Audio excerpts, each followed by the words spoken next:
Thor is from Asgard. Captain Marvel is from an intergalactic empire. But if you want to find a comic book character from a Native American community, you'll have to turn a lot of pages. Marvel Comics plans to change that with the release of Indigenous voices.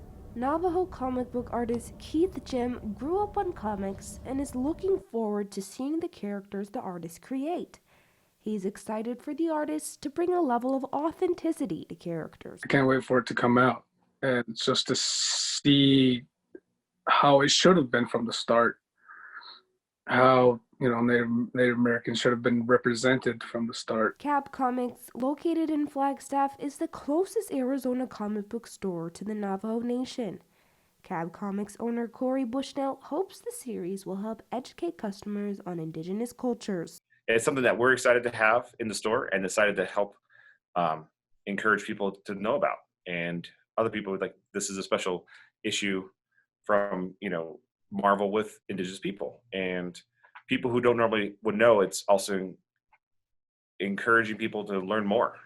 Even though Indigenous characters in Marvel Comics already exist, they're often depicted with stereotypes, wearing clothing such as feathers or loincloths, and are primarily featured as side characters. Anthony Thibodeau specialized in Indian arts and culture at the Museum of Northern Arizona.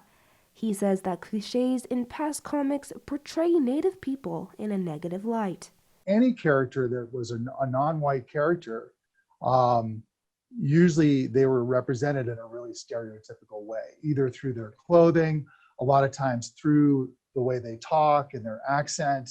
Native cultures are vibrant, living cultures that are still evolving. But I think it is a good step, especially having these writers and artists interpret these characters to, bring a better sense of representation into mainstream pop culture than there has been. Jim emphasized the need for Native cultures, art, and stories to continue to be heard. Sometimes I feel like we're forgotten,